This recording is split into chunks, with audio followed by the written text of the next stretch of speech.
ब्रजांगनाओं ने भगवान से निवेदन किया कि भगवान, हे प्यारे श्याम सुंदर,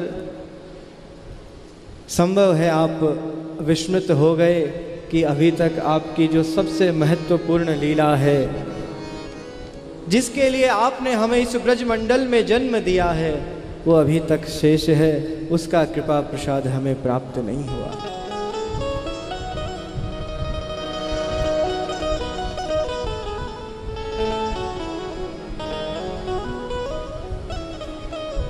शरद ऋतु का आगमन होता है। यूं तो इस लीला के लिए आप सभी जानते हैं कि जब इसका गायन होता है तो सप्ताह भी कम पड़ जाता है। तो शरद ऋतु का आगमन हुआ। भगवान ने जिस सत्संकल्प को लेकर ब्रजांगनाओं को जो आश्वासन दिया, वह समय निकट है। भगवान पिता रात्रि शरदोत्फुल्ल मल्लिका वीक्षरन्तुं मनश्चक्रे योगमायामुपाश्रित।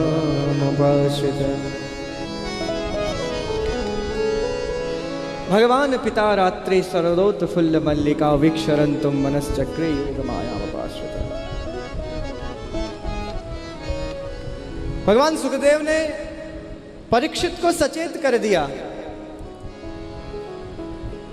जितनी भी कथा प्रसंग परीक्षित श्रवण करते आ रहे हैं, सभी कथाओं को विधिवत सुनाया भगवान सुखदेव ने। पर जैसे ही महाराज का प्रसंग आया तो सुखदेव को सचेत किया कि सावधान परीक्षित, अब जो मैं तुम्हें प्रसंग सुनाने जा रहा हूं, जो कथा है, वो किन्हीं लोक रंजन के लिए, अभी तो किन्हीं लौकिक नायक नायिकाओं की नहीं, अभी तो कृष्णस्तु भगवान स्वयं की लीला है। इसीलिए सर्वप्रथम भगवान पिता रात्रि शरदोत्फुल्ल मल्लिका, भगवत शब्द का प्रयोग किया। भगवान कहा, कृष्ण भी कह सकते थे, गोविंद माधव कुछ भी संकेत कर सकते थे।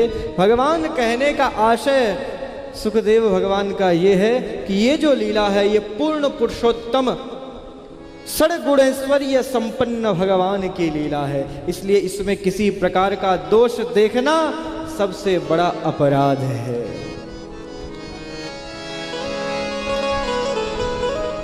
भग अश्य विद्यते वह स भगवान, और षड्गुणैश्वर्य संपन्न भगवान।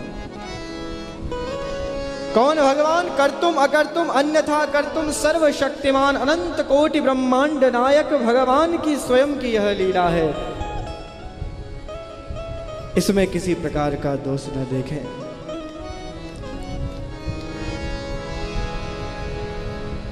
और ये उस प्रेम लक्षणा भक्ति का चरमोत्कर्ष है। ये ब्रजांगनाएं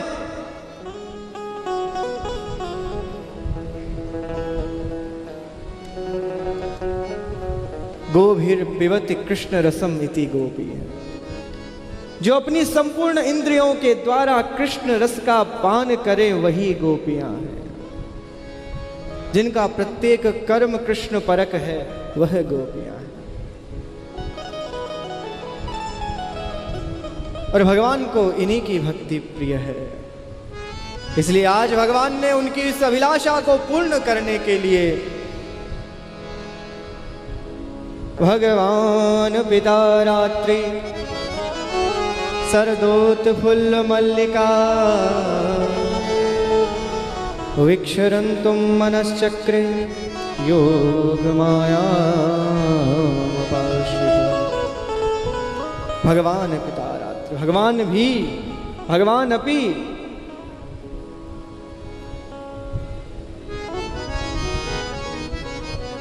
इस प्रेम लक्षणा भक्ति का चरमोत्कर्ष क्या है? जो भगवान को अपना सर्वस्व समर्पण कर दे और निरंतर केवल भगवान का ध्यान करे, जिसका प्रत्येक कर्म भगवत परक हो, उसे फिर क्या मिलता है? तो उसे ये मिलता है कि भगवान भी उनकी अभिलाषा को पूर्ण करने के लिए, यदि उन्हें कोई आवश्यकता नहीं है रास करने की, पर आज यदि उनकी अभिलाषा भगवत जनों को प्रदान करना है, उन्हें प्रसन्नता देनी है, उनका सत्संकल्प पूर्ण करना है, तो भगवान भी आज नृत्य करने के लिए विवश हो रहे हैं। भगवान को क्या आवश्यकता थी? संकल्प मात्र से ही जो संकल्प से सब कुछ करने में समर्थ है, कर तुम अकर्तुम अन्यथा कर तुम है। पर चूंकि इन ब्रजांगनाओं की अभिलाषा भगवान के साथ नृत्य करने की है और रसिक संत जनों को यह उज्जवल रस, दिव्य रस की लीला भी प्रदान करनी है, तो भगवत भक्ति में वो सामर्थ्य है कि आज संपूर्ण सृष्टि को नचाने वाला वह पूर्ण पुरुषोत्तम भगवान उन गोपियों के साथ में नाच रहा है, नाच रहा है। भगवान पिता रात्रि, भगवान ने उन ब्रजांगनाओं को संकेत करने के लिए अब किसी विशेष आयोजन के लिए निमंत्रण देना होता है ना, तो भगवान ने निमंत्रण किस माध्यम से भेजा है? उस समय कोई व्हाट्सएप और फोन नहीं हुआ करते थे जो मैसेज भेज दो आ जाए। भगवान के समीप एक ऐसा यंत्र था, जैसे ही उसका प्रयोग करें निशम्य गीतम तदनंगवर्धनम जगौ कलमवाम दिशा मनोहरम।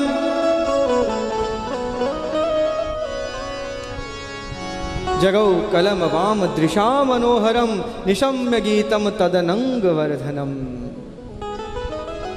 जैसे ही भगवान ने अपने वेणु का निनाद प्रारंभ किया, उन गोपियों का जो वह प्रेम है, जो दिव्य प्रेम लक्षणा भक्ति से ओतप्रोत जो उनका पूर्ण समर्पण भाव है, वह और उछाले मारने लगा और अभिवृद्धि होने लगा।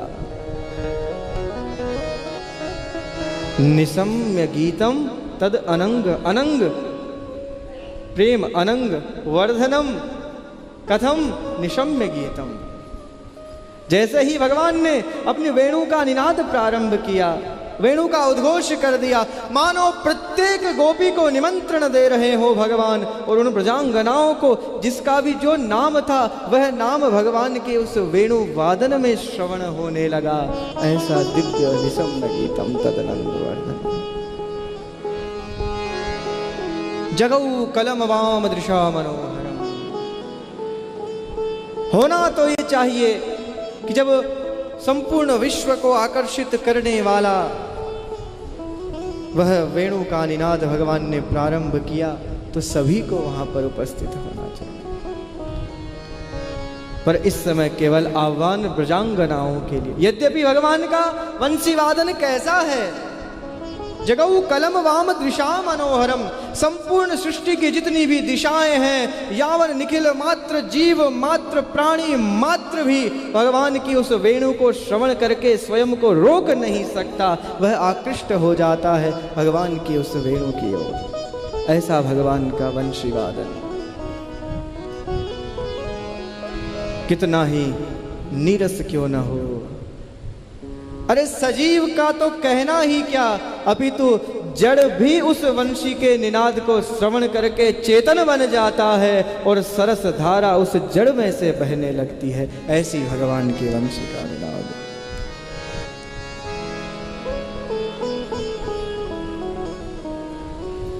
तो ब्रजांगनाओं ने जब भगवान की वंशी को सुना, रोक नहीं पाई स्वयं को। जिस परिस्थिति में जिस परिस्थिति में है वो गोपियां दौड़ पड़ी भगवान के निकट। जो जिस परिस्थिति में है चली गई, रोक नहीं सकती। ये भगवान की वंशी का निनाद है, आह्वान है, भगवान का निमंत्रण है। परिमंत लिप्यंत कोई गोपी घर का कार्य कर रही है, भोजन बना रही है, दुग्ध दोहन कर रही है, बालक को दुग्ध पान करा रही है, माता पिता की सेवा में है, पति की सेवा में है, पर जैसे ही भगवान की वंशी का निनाद सुना, रोक नहीं पाई। जिस तरह जिस परिस्थिति में है, अस्त व्यस्त वस्त्र सब को छोड़ के जैसे जहां जो जिसको लगा वो दौड़ पड़ी भगवान के, क्योंकि आज हमारे श्याम सुंदर ने हमें बुलाया है। आज वो समय आ गया जब भगवान ने जिस उज्जवल रस की लीला को प्रदान करने के लिए हमें वचन दिया था, आज प्यारे श्याम सुंदर ने वह चरितार्थ किया है और हम सब ब्रजांगनाओं को बुलाया है। दौड़ पड़ी, परस्पर देखती जा रही है कि कोई और तो मेरे साथ में नहीं है। हर गोपी को ये लगता है कि केवल मुझे श्याम सुंदर ने बुलाया है। हर गोपी को केवल उस वंशी वादन में यद्यपि बहुवचन था, पर गोपी को लगता है कि ये केवल मेरा संबोधन है, एक वचन है। ऐसी दिव्य भगवान की वेणुकारिका जगौ कलम वाम दृशा निसम्य गीतम तदनंग वर्धनम, उन गोपियों के प्रेम को और बढ़ाने वाला है। और उस प्रेम को बढ़ने के कारण गोपियां इतनी व्याकुल हो गईं कि बंधु बांधव माता पिता लोक लाज सब छोड़कर, लोक लाज कुल मर्यादा को तज कर हम चली आए। वह गोपियां भगवान के निकट पहुंची।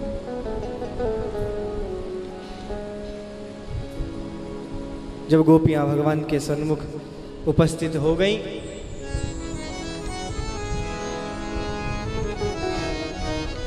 गोपियों को भगवान ने देखकर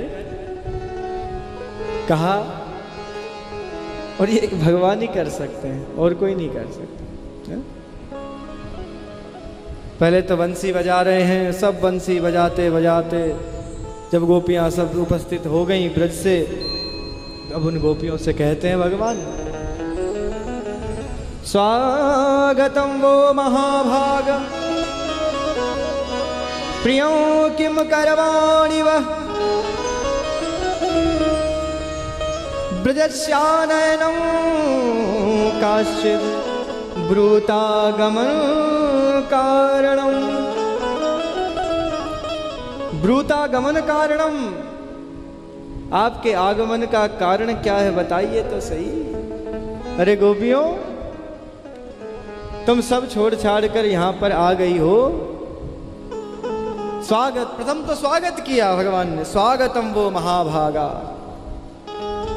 आइए आप सबका स्वागत है इस निर्जन वन में, इस शरद पूर्णिमा की रात्रि में, इस धवल चंद्र प्रकाश में आप सबका स्वागत है, आइए आइए। पर मैं ये जानना चाहता हूं, आप आई तो हैं, पर आई क्यों हैं ये बताइए। अब ये कोई प्रश्न हुआ? आप किसी को निमंत्रण देकर प्रथम तो बुलाएं और फिर जब वो आपके घर पर आ जाए फिर उसी से आप पूछो क्यों आए हो।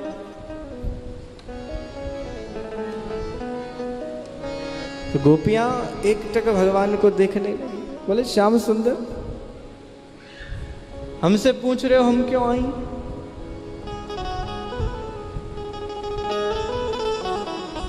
क्या तुम्हें पता नहीं हमारे आने का निमित्त क्या है, ध्येय क्या है, उद्देश्य क्या है, कारण क्या है, क्यों आई हैं हम यहां पर?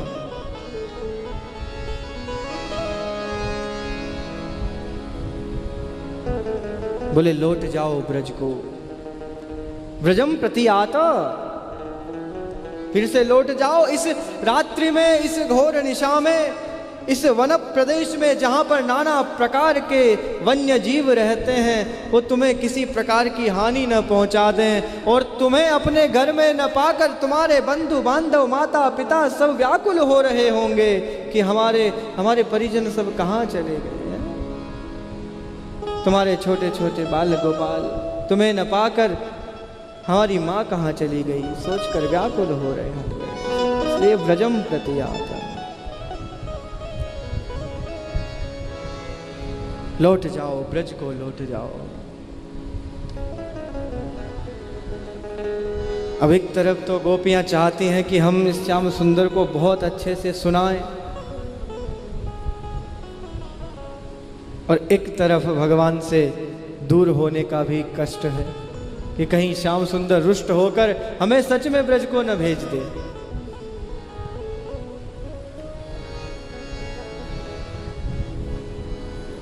तुम्ही को हमने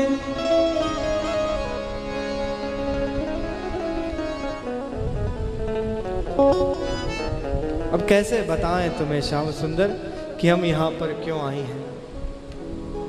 अच्छा, बताया उसे जाए जिसे पता न हो। तुम्हें तो भली भांति विदित है हमारे यहाँ आने का कारण क्या है, क्यों आए हैं हम यहाँ पे। हमारे यहाँ आने का कारण, हम तो नहीं आती, हम तो हमारे कार्य में संलग्न थी, हमें क्या आवश्यकता थी हम, पर हमें बुलाने के लिए। अच्छा, तुमने ये बंसी क्यों बजाई, तुम्हारी इस बंसी को बजाने का कारण क्या है। आज इस संध्या के समय, इस शरद पूर्णिमा की रात्रि में क्यों बजाई तुमने ये बंसी। हमें तो कोई आवश्यकता नहीं थी, हम तो हमारे बैठी थे। इतने वर्ष निकाल दिए प्रतीक्षा में, और निकाल देते, पर आज तुमने व्याकुल कर दिया इस बंसी को बजाकर। तुम्ही को हमने है अपना माना, जो चाहे समझे हमें जमाना।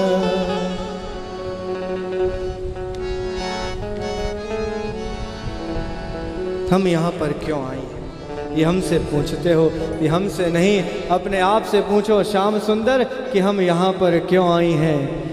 तुम्हारी बंसी बजी तो कान्हा, हमें तुम्हारे समीप लाए।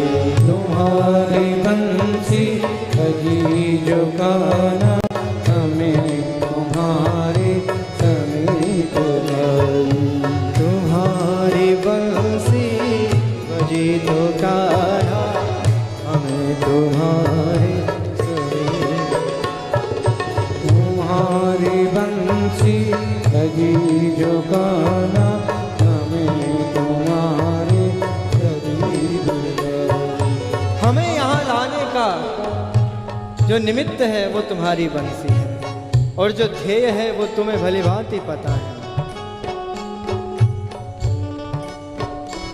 अरे तुम जब बंसी का निनाद करते हो, इस बंसी को बजाते हो, तो हम सब सद्बुद्ध खो बैठती हैं, तुम्हें ये पता है।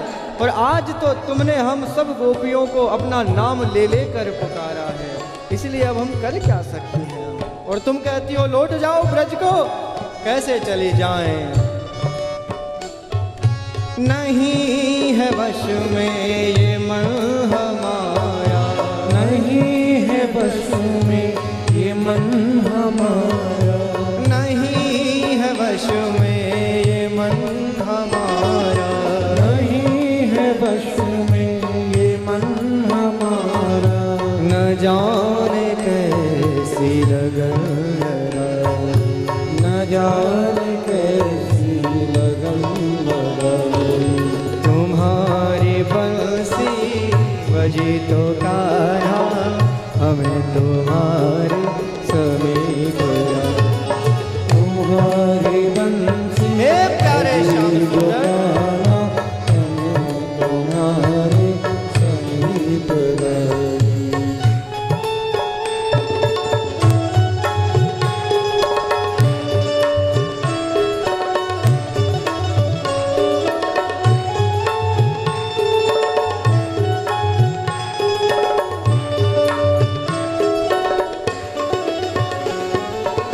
तुम्हीं को हमने है अपना माना, तुम्हीं को हमने है अपना माना। जिन बंधु बांधवों के लिए तुम हमें छोड़कर जाने की बात करते हो, उन बंधु बांधवों को जिन्हें तुम हमारा कह रहे हो वो कब से हमारे हो गए। ये आज जब हमने जन्म लिया तो आज हमारे हैं, नाना प्रकार की योनियों में भटकने पर कौन सा जीव कब किसका होता है। शाश्वत तो सत्य यही है कि हर जीव के केवल एकमात्र आप ही सदैव साथ रहने वाले हैं, बाकी तो सब क्षण भंगुर है। तुम्ही को हमने है अपना माना, तुम्ही को हमने है अपना माना, जो चाहे समझे हमें जमाना, जो चाहे समझे हमें जमाना। लोक लाज कुल मर्यादा को तज कर हम तो आए हैं। इस झूठी लोक लाज को लेकर हम कहाँ तक जीवित रहते हैं, जब हमारे श्याम सुंदर हमारे सामने हैं, हमारे सन्मुख हैं। हम रोक नहीं पाई सर, नहीं है वश में ये मन हमारा, नहीं है बस में ये मन हमारा।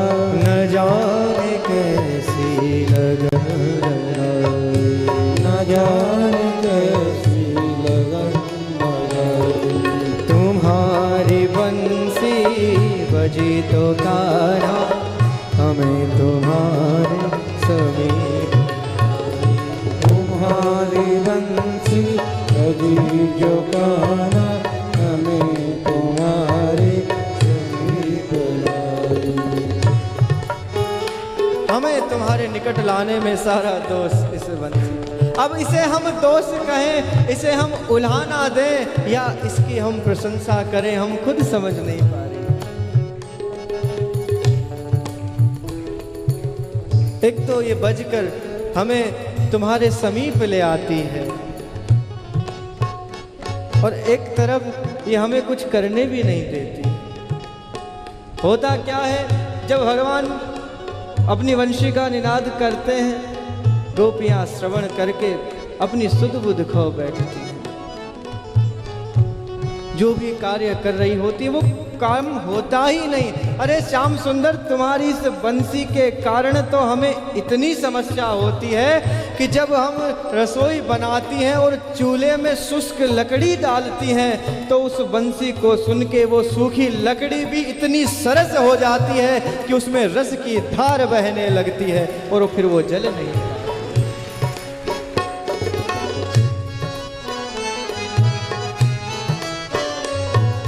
तुम ही हो माता पिता, तुम ही हो, तुम ही हो माता पिता, तुम ही हो, तुम ही हो बंधु सखा, तुम ही हो, तुम ही हो बंधु सखा, तुम ही हो, तुम ही हो जीवन प्राण हमारे, तुम ही हो जीवन प्राण हमारे, तुम ही से चलती सांसें हमारी, तुम ही हो जीवन प्राण हमारे, तुम ही से चलती सांसें हमारी। तुम्हारी बंसी बजी तो कारा, हमें तुम्हारे समीप। तुम्हारी बंसी हे प्यारे श्याम जो गाना, हमें तुम्हारे समीप लाई। नहीं है वश में ये मन हमारा, नहीं है बस में ये मन हमारा। न जाने कैसी लगन लगाई, ना जाने कैसी लगन लगाई। तुम्हारी बजी तो कारा, हमें तुम्हारे समीप लाई। तुम्हारी बंसी बजी जो गाना, हमें तुम्हारे समीप लाई। तुम्हारी बंसी बजी जो गाना, हमें तुम्हारे समीप लाई। तुम्हारी बंसी बजी जो गाना,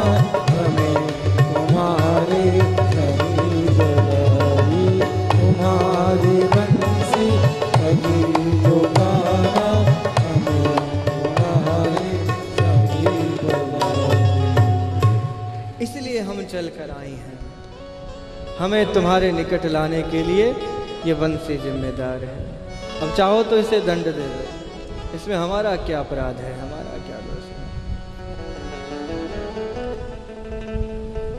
भगवान गोपियों को यहां पर उपदेश करते हैं कि इस प्रकार कुलीन स्त्रियों को, अपने बंधु बांधवों को, माता पिता को, पति को छोड़कर चले आना शोभा नहीं देता। और वो भी इस वन निर्जन वन में जहां पर कोई पुरुष नहीं, एकमात्र मैं हूं।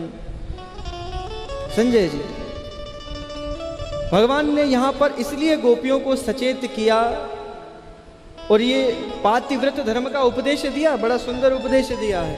अभी इतना समय नहीं है कि उस पूरे उपदेश की व्याख्या की जाए। यद्यपि लीला पुरुषोत्तम है भगवान श्री कृष्ण, परंतु मर्यादा पुरुषोत्तम का भी अवतार धारण किया था। तो कल न कोई समाज का कोई व्यक्ति ये न कहे कि जब गोपियां अकेली ब्रज में कृष्ण के समीप पहुंची तो कृष्ण ने गोपियों को ये नहीं कहा कि तुम लौट जाओ ब्रज को, अपने माता पिता की सेवा करो। क्योंकि हर पतिव्रता स्त्री का धर्म है सर्वप्रथम पति की सेवा करो। ये यहां पर भगवान ने उपदेश दिया गोपियों को। कोई उंगली नहीं उठा सकता भगवान पर कि भगवान ने गोपियों को सचेत नहीं किया था कि इस निर्जन वन में केवल एकमात्र मैं पुरुष हूं, तुम चली जाओ यहां से। पर भगवान का उपदेश तब धरा रह गया जब उन गोपियों ने कहा कि आप जिन पतियों के निकट हमें लौट जाने का आदेश कर रहे हैं श्याम सुंदर, आप बताइए कि वो पति चिरस्थायी हैं या इस संसार के जगतपति आप स्थायी हैं। उन क्षणभंगुर पतियों के समीप हमें लौटना चाहिए या जो जगतपति हैं, जो सदैव इस चराचर जगत में विद्यमान रहने वाले हैं। अणु ही जीवम प्रतिदेह भिन्नम ज्ञातृत्वंत यदनंत माहु। उन परात्पर परमेश्वर को प्राप्त करके हम कैसे उन्हें छोड़कर चली जाएं। और यहां पर इन गोपियों का तर्क पूर्ण रूप से सार्थक है, न्याय संगत है। यहां पर बड़ा सुंदर परस्पर वाद विवाद हुआ है भगवान का और ब्रजांगनाओं का, बहुत सुंदर। पर इसका सार यही है कि जब हमें भगवान मिल रहे हों तो फिर क्या कोई किसी को पाएगा।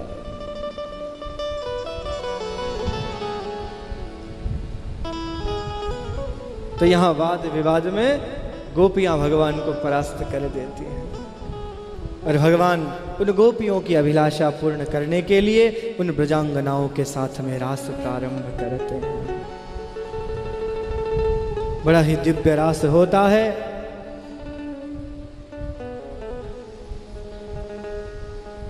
प्रत्येक गोपी के साथ में भगवान स्वयं अपना रूप धारण करके हर गोपी को लगता है जैसे श्याम सुंदर केवल मेरे पास ही है। सभी गोपियों को भगवान ने जितनी गोपियां हैं उतने रूप अभिव्यक्त कर लिए। सखियां जो वे बाट सांवरो अब तक नहीं आए, रास कुंजन में ठहरायो, रास मधुवन में ठहरायो। सखियां जो वे बाट सांवरो अब तक नहीं आ। भगवान ने उन गोपियों की अभिलाषा पूर्ण कर दी और आज गोपियां भगवान को अपने निकट पाकर, स्वयं को सुशोभित पाकर भगवान के कर कमलों में ऐसे अपने भाग्य की प्रशंसा कर रही हैं। परीक्षित ने पूछा, भगवान ये कैसे हो गया?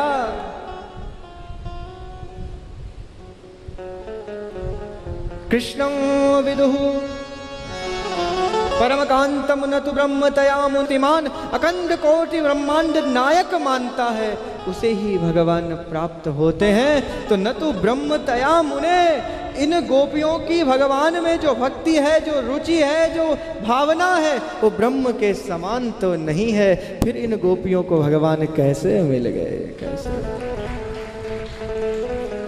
कृष्णम विदुः परमकांतम न तो ब्रह्म।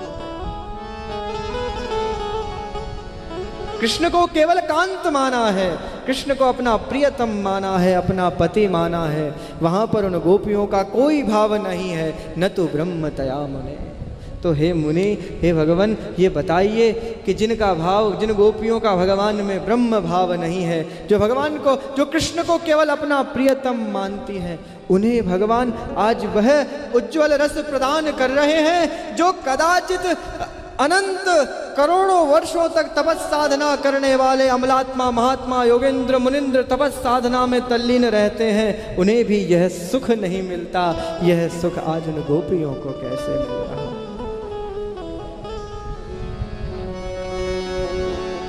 इसका क्या कारण है भगवान?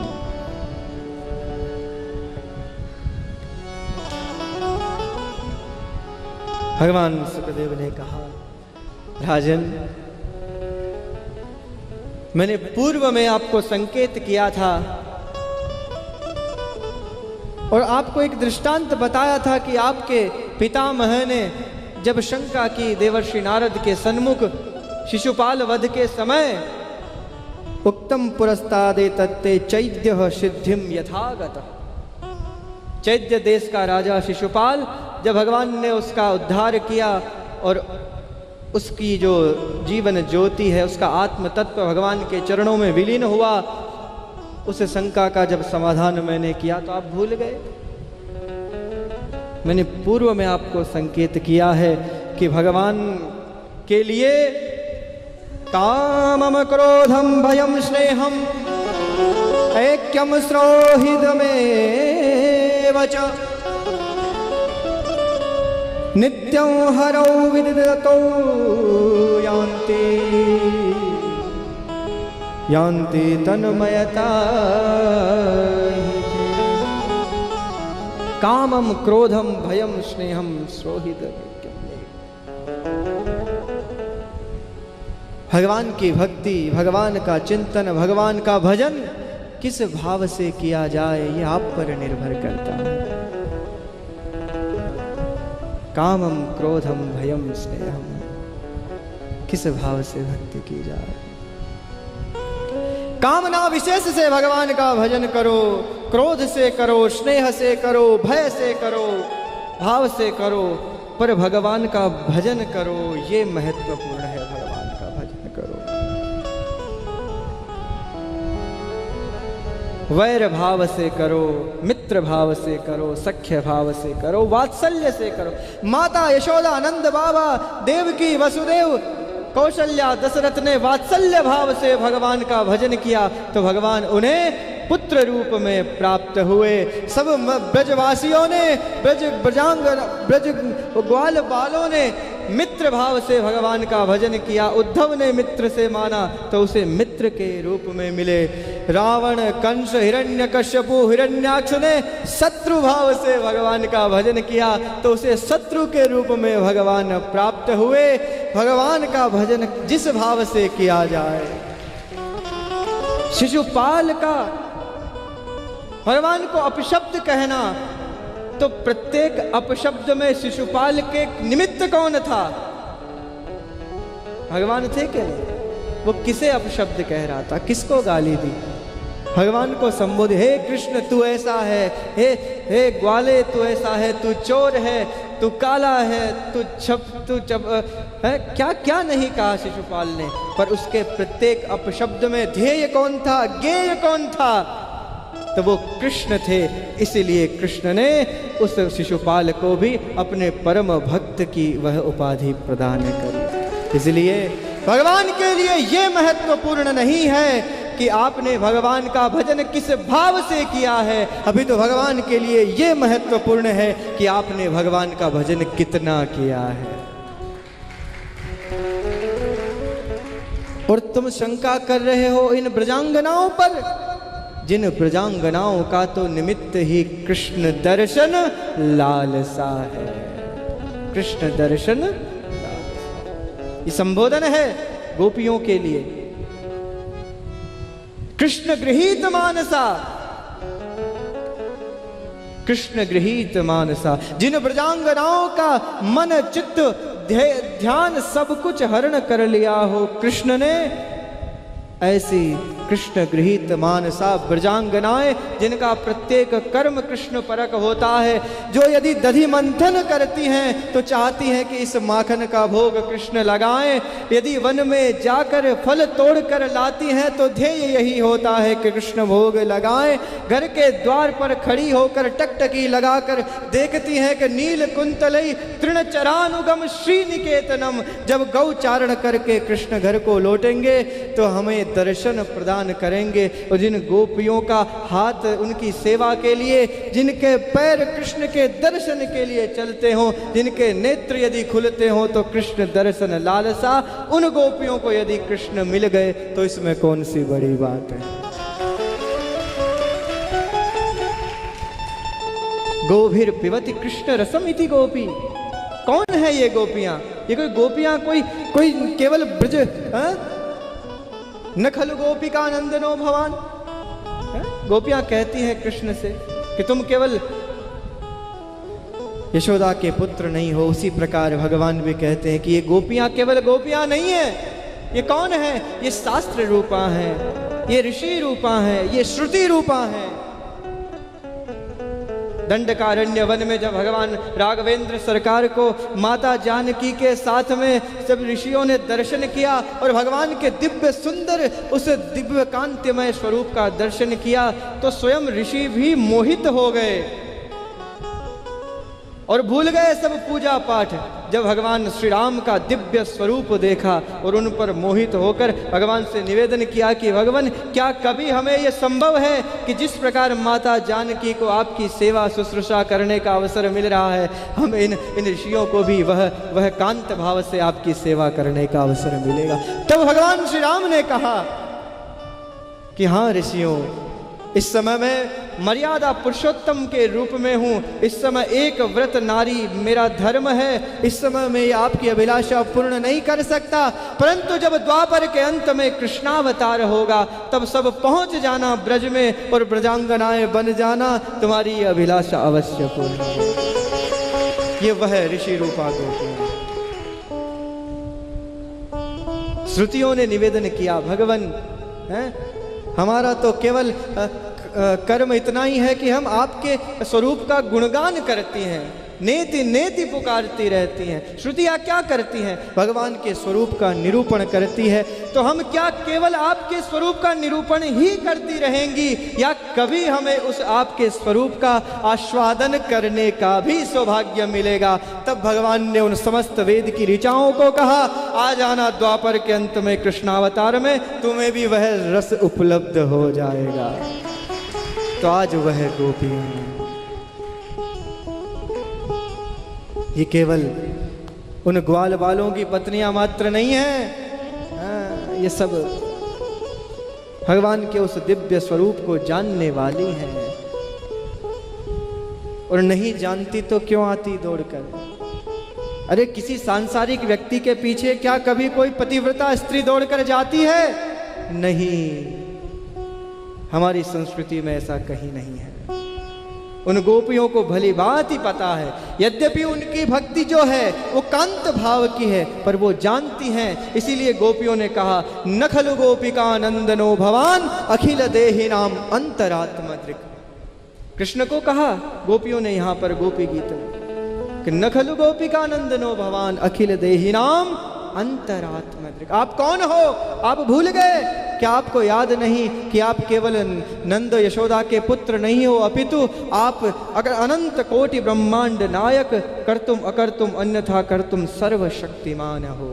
अखिल देहि नाम अंतरात्मदृक्, सभी के अंतःकरण में विद्यमान रहने वाले वह चेतन तत्व आप हो।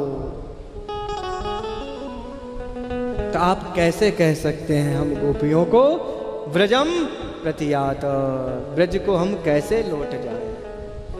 नहीं जा सकते, तुम्हें छोड़कर जाने का तो संभव ही नहीं है। तुम मिलते ही कहाँ हो? पहली बात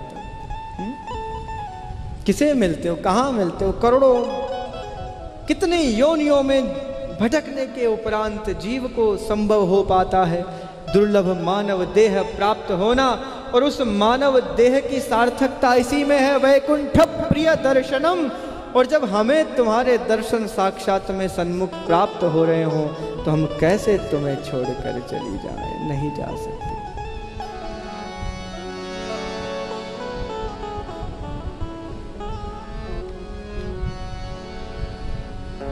कैसे छोड़ जाओ तुम? भगवान समझाते हैं गोपियों को।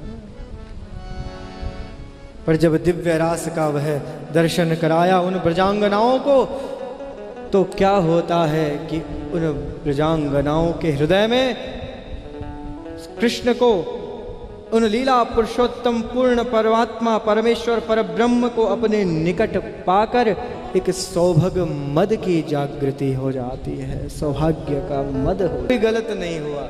अरे क्यों ना हो भाई?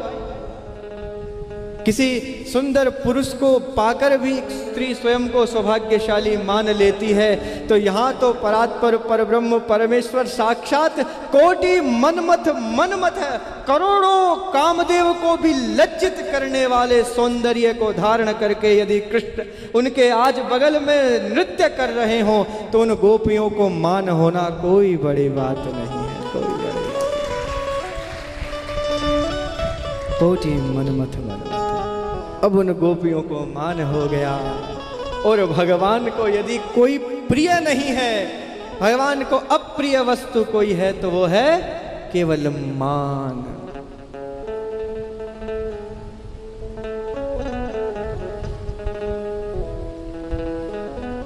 निर्मल मन सो मोई पावा और मोहि कपट छल छिद्र न भावा।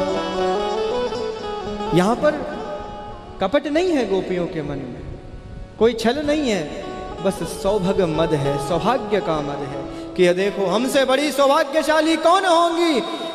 संभव है कि इस सृष्टि की सबसे सुंदर नारियां हम हैं, इसीलिए तो कृष्ण ने हमारा चयन किया है।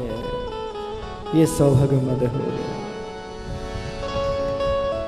और भगवान का एक दिव्य स्वरूप है, एक लक्षण है, एक संबोधन है। निज जनस्मय ध्वंसनस्मित, ये भगवान का संबोधन है संजय जी। निज जनस्मय ध्वंसनस्मित। यदि भगवान के निज जन के, भगवान के प्रिय व्यक्ति के मन में किसी प्रकार का मान हो जाए तो भगवान सर्वप्रथम उस मान का हरण करते हैं।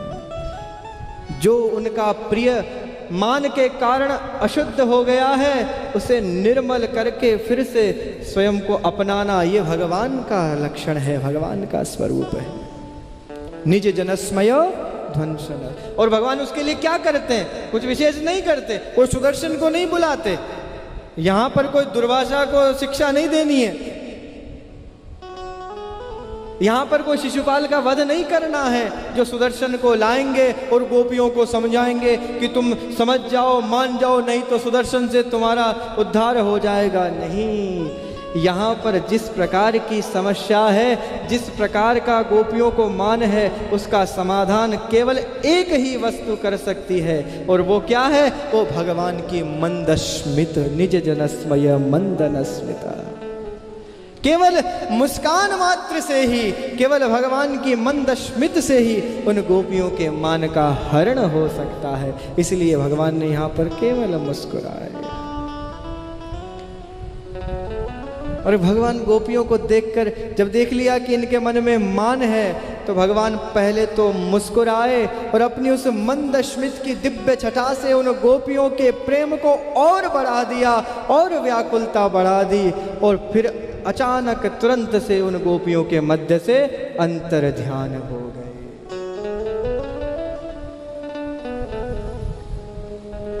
औषधि दे दी पर औषधि पिलाई नहीं, मंदस्मित दे दी उनको पर उनकी व्याकुलता को और बढ़ा दिया। अब गोपियां करिन्यव इव यूथपम, क्या सुंदर उदाहरण दिया है भगवान वेदव्यास ने, है?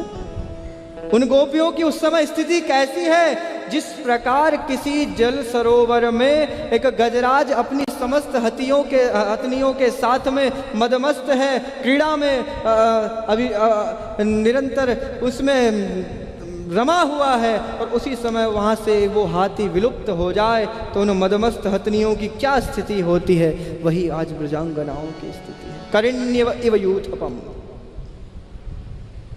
अब भगवान को अपने निकट न पाकर गोपियां और व्याकुल हो गई।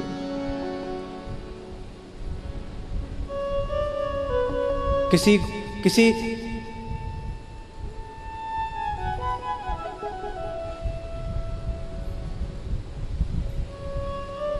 प्यासे व्यक्ति को, जो तृष्णा से व्याकुल हो रहा हो, जिसने कई दिनों से जल की एक बूंद अपने कंठ में नहीं पी हो, उस व्यक्ति को आप थोड़ा सा जल पान करा के और फिर उसको कुछ मत दीजिए, उसकी व्याकुलता देखिए। वो जो पहले व्याकुलता नहीं थी उससे कहीं अधिक अब व्याकुलता है उसकी।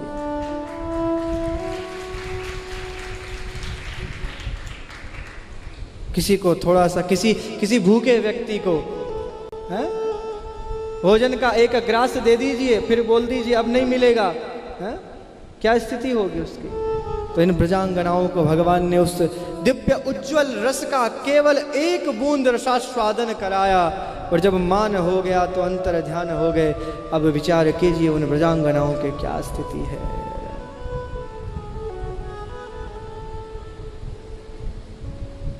अब स्वयं गोपियां भगवान को ढूंढने के लिए उस वन में इधर उधर भटकने लगती हैं।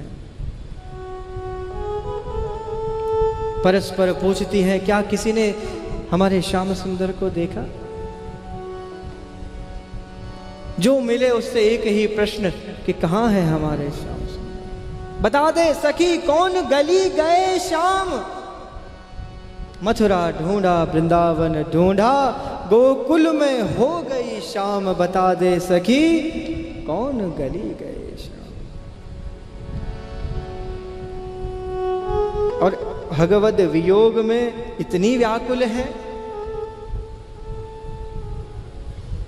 क्योंकि अज्ञानी तो उनको हम कह नहीं सकते, ज्ञान पूर्ण है, पर जब वियोग जन्य संताप होता है तो उसमें व्याकुलता इतनी बढ़ जाती है कि फिर व्यक्ति को भान नहीं रहता कि क्या जड़ है और क्या चेतन है। व्यक्तियों से पूछना तो दूर, अब वृक्षों से पूछ रही हैं, लताओं पताओं से पूछ रही हैं कि बताइए किसी ने हमारे श्याम सुंदर को देखा?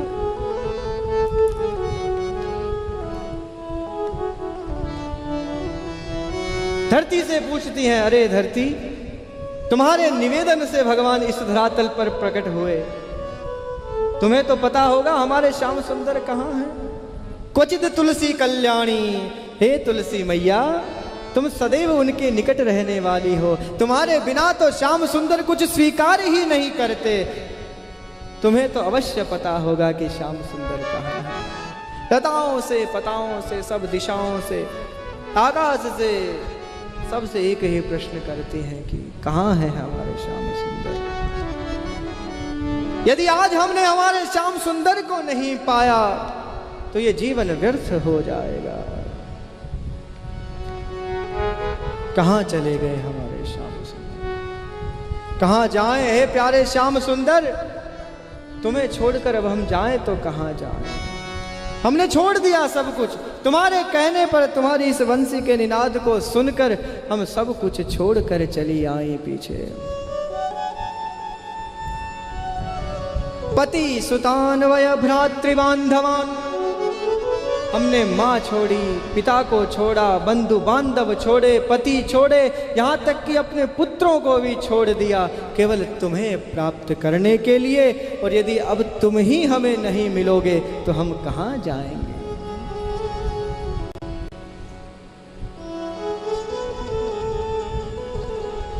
भटकते रहेंगे हम तो ओके बावर, तेरे बिन जाएं सांवरे।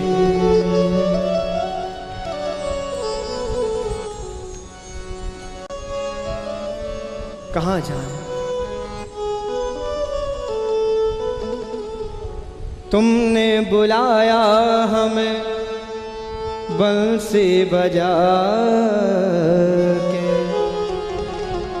हम चली आई कितने सपने सजा के।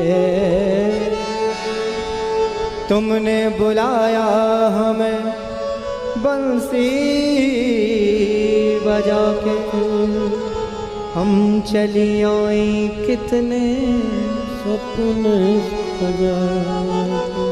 नटखट कन्हैया ऐसे, नटखट कन्हैया ऐसे मत भाग रे। हम जानते हैं कि तुम्हारा स्वभाव है हमारे साथ क्रीड़ा करना, हमें छेड़ना, तुम्हारा नटखट स्वभाव है। पर हे श्याम सुंदर, ये समय उन लीलाओं का नहीं है, हमें छेड़ने का नहीं है, हमें प्रताड़ित करने का नहीं है। इस समय अपने इस वियोग जन्य संताप से हमारे प्राणों का हरण मत करो। इस समय तो जिस ध्येय के लिए तुमने हमें बुलाया है बस वो पूर्ण करो।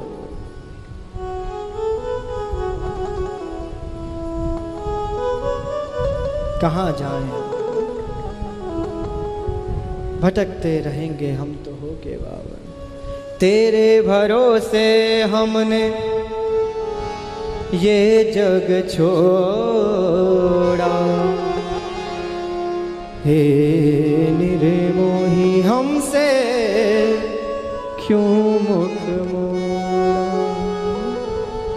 तेरे भरोसे हम, तुम कहते हो ना कि यहाँ क्यों आई हो, इस घनघोर जन में, इस रात्रि में, इस वन में क्यों आई हो? तो हम तेरे भरोसे आई हैं श्याम सुंदर। हमें पूरा विश्वास है कि हमारा कोई साथ दे न दे, हमारे कोई अपने कुछ हमारा साथ दे न दे, पर हमारा श्याम सुंदर सदैव हमारे साथ में है। इस भरोसे पर हम छोड़कर आए हैं। तेरे भरोसे हमने ये जग छोड़ा, हे निर्मोही हमसे क्यों मुख मोड़ा। बिरहा जलाना डाले बन आग रे, बिरहा जलाना डाले बन आग रे। तेरे बिन जाए कहाँ ओ सांवरे।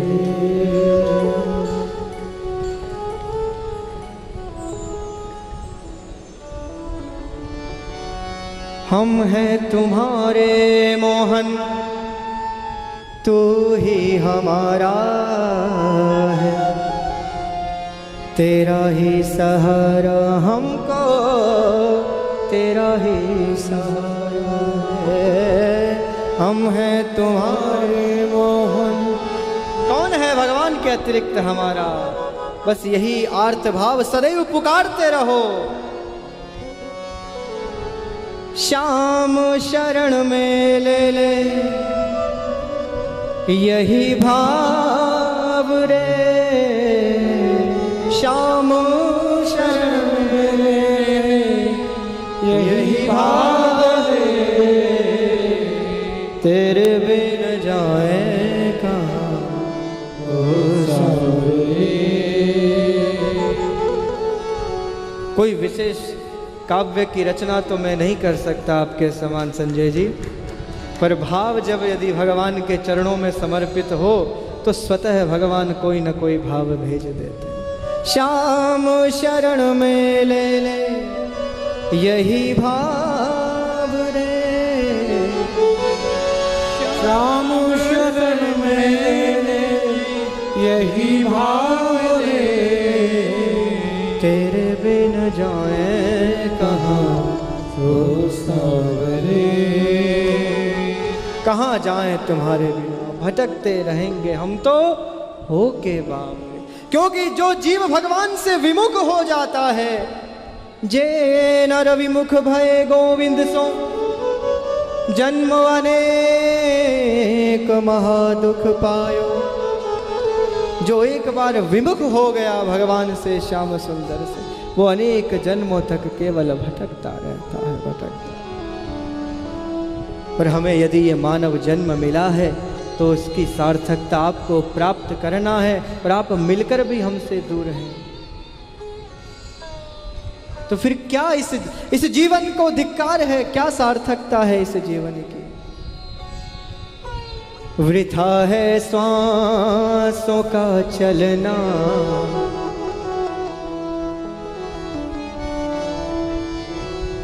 ये जीवन वृथा है, निरर्थक है अगर तुम हमारे साथ में नहीं हो श्याम सुंदर। हमारे संजय जी, हमारे राष्ट्र के इतने बड़े कवि बैठे हैं। मुझे तो कुछ ज़्यादा कविता लिखना नहीं आता, पर कभी कभी भाव आ जाते हैं तो ठाकुर जी के चरणों में समर्पित कर। वृथा है श्वासों का चलना, अगर तुम सामने ना हो। गोपियां भगवान से निवेदन कर रही हैं, वृथा है श्वासों का चलना, अगर तुम सामने ना हो। वृथा है मोक्ष का मिलना, अगर तुम साथ में ना हो। क्या करें हम उस मुक्ति को पाकर, उस मोक्ष को पाकर, अगर तुम्हारा साथ हमें नहीं मिल रहा। हर व्यक्ति मोक्ष चाहता है, मुक्ति चाहता है। पुनरपि जननम पुनरपि मरणम पुनरपि जननी जठरे शयनम, इस चक्र से मुक्ति चाहता है। पर श्याम सुंदर, हमें कभी मुक्ति नहीं चाहिए, हमें केवल निरंतर तुम्हारा साथ चाहिए, तुम्हारा साथ। हम तुम्हारे साथ रहकर भी इस मानव देह के जितने भी दुर्गुण हैं उन्हें भोग कर हम प्रसन्न हैं, लेकिन तुम्हारा साथ होना चाहिए। वृथा है श्वासों का चलना, अगर तुम सामने ना। वृथा है मोक्ष का मिलना, अगर तुम अपनी कृपा करके हमें मोक्ष भी दे दो, मुक्ति भी दे दो, तो क्या अर्थ है उसका, अगर तुम साथ में ना हो।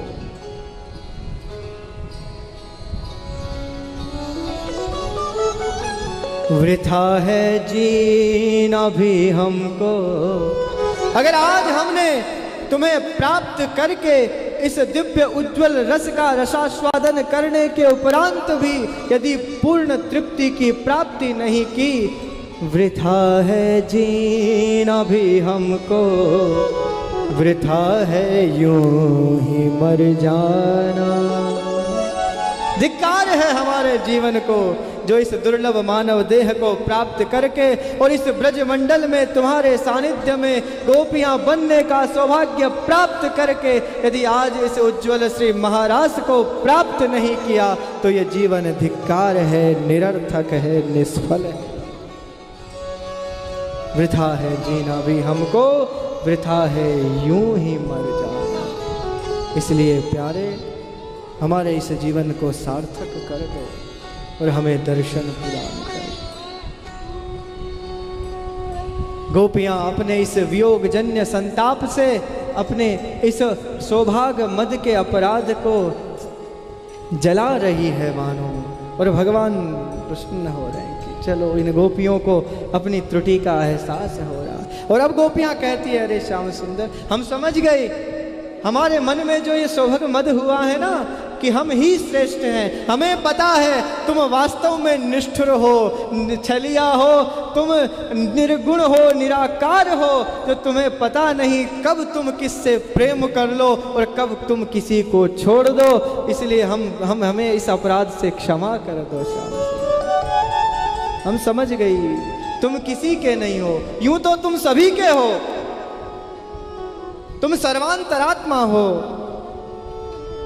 पर जब तुम अपनी पर आते हो तो तुम एक क्षण में इस स्थेम सृष्टि लय मोक्ष कारणम, व्यापिनम परम सत्यमम सिरम स्थेम सृष्टिलय मोक्ष का। तुम क्षण में इस सृष्टि को विलीन कर देते हो।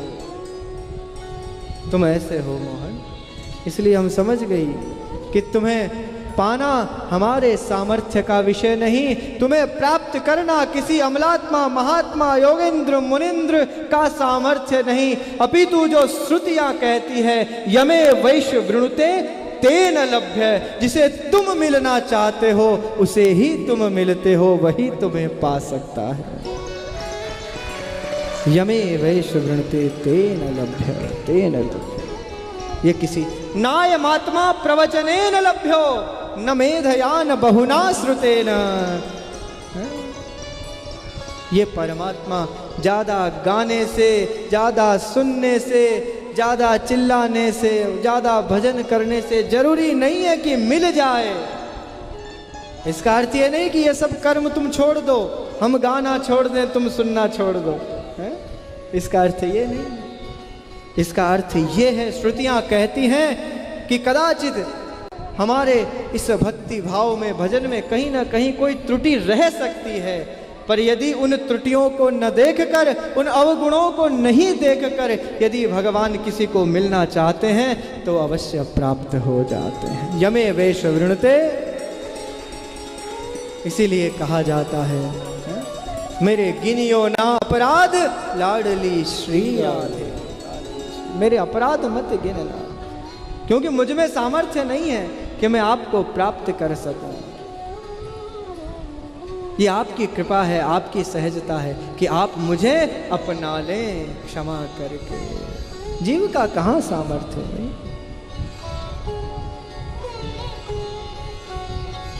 कोई ज्ञान बल से, कोई बाहुबल से, है? कोई धन बल से भगवान को पा सकता है क्या? नहीं। कितने ही बड़े बड़े विद्वान यहाँ बैठे हैं, ये अपनी बुद्धि से भगवान को नहीं पा सकते। और ज्ञानवान तो कभी, जो ज्यादा ज्ञानवान होता है ना, जो कुतर्की होता है, वो तो कभी भगवान को पा भी नहीं सकता। जो ज्यादा विद्वत्ता झाड़े, समझ लो इसमें भक्ति का अभाव है। ज्ञानवान नहीं, बलवान नहीं, धनवान नहीं, कौन पा सकता है भगवान को? केवल भगवान को वही पा सकता है जो निर्मल मन से भगवान का भजन करता है, भक्ति करता है। भक्ति प्रियो माधव काजातिर्विदुरस्य यादव पतेरो रुग्रस्य किं पौरुषम कुब्जाया कमनीय रूपमधिकं किं तत्सुदाम नो धनम। क्या था इन सब के पास? कुछ नहीं, केवल था तो भगवान की भक्ति प्रियो माधव, भगवान की भक्ति थी, इसलिए उस भक्ति के प्रभाव से इन सब ने भगवान को पा लिया। और भक्त्या तु अनन्या सख्या, शास्त्र स्पष्ट कहते हैं भक्त्या तु अनन्या सख्या, अन्य किसी भी वस्तु में सामर्थ्य नहीं है जो भगवान को प्राप्त करा सके, केवल भक्ति करा सके। भक्ति रेव करियसी, भक्ति रेव करियसी। इसीलिए प्रहलाद जी महाराज ने अपने पिता को भी उपदेश किया तो भगवत भक्ति का, नवधा भक्ति का उपदेश किया। जो मार्ग श्रेष्ठ हो, जो सरल हो, श्रवणम कीर्तनम विष्णु हो स्मरणम पाद सेवनम अर्चनम वंदनम दास्यम सख्यम आत्मवेदनम, जो आपको प्रिय रखे। तो यहाँ पर गोपियों ने सख्य भाव को, कांत भाव को, भगवान को भजा है, इसलिए आज गोपियां भगवान को प्राप्त कर रही हैं। और गोपियों ने आर्त भाव से जिस पुकार को लगाया है और अपनी उस भगवत वियोग जन्य संताप को, जिस भावों को गाया है, उसी का नाम गोपी गीत है। क्योंकि भगवान को कोई गाकर बुलाता है, गाकर, तो भगवान उसे सहज मिलते हैं। आप जितने भी भक्त हैं सभी का उदाहरण देख लीजिए, सभी ने अपने भावों को गाया है, गान किया है।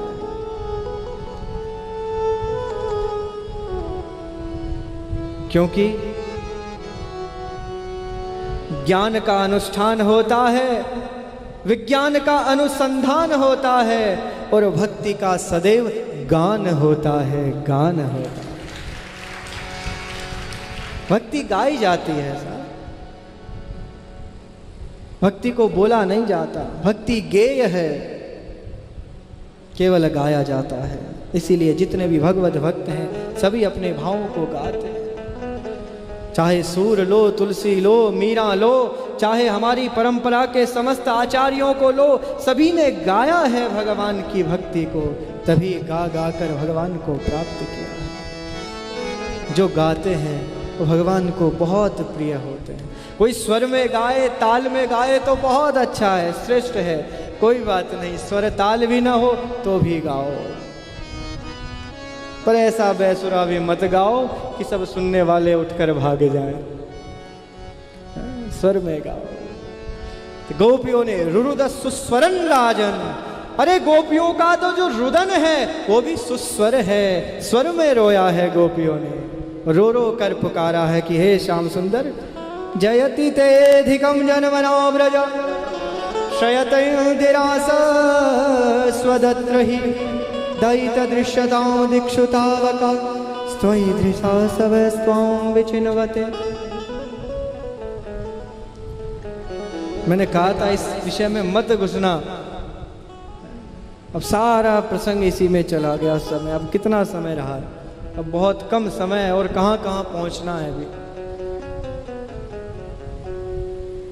जाना दूर है और समय कम है, समझे संजय जी? जाना दूर है पर समय बहुत कम है। यह एक वाक्य लाला बाबू के जीवन को इतना परिवर्तित कर देता है कि भारत का एक इतना बड़ा धनाढ्य व्यापारी सब कुछ छोड़कर वृंदावन आकर भगवान का भजन करने लगता है। जाना दूर है और समय कम है। हमारी जो यात्रा है वो कहाँ समाप्त होगी? वैकुंठ प्रिय दर्शनम के चरणारविंदों में समाप्त होगी। और उस यात्रा के काल को हमें कितना कम दिया है इस प्रकृति ने। हम समझते हैं बहुत बड़ी शतायु हमारी, एक क्षण लगता है, क्षण भंगुर जीवन को समाप्त होने में। समय बहुत कम है, सार्थक बना लीजिए इस जीवन को। तो गोपियों ने भगवान को फिर से प्राप्त करने के लिए गीत गाया है। इस गीत को विरह गीत भी कहा जाता है और इसी गीत के माध्यम से गोपियों ने भगवान को पाया है, इसलिए यह गीत प्रणय गीत भी कहा जाता है। भगवान का और गोपियों का मिलन हुआ है इस गीत से। बोलिए भक्तवत्सल भगवान की जय, रास बिहारी भगवान की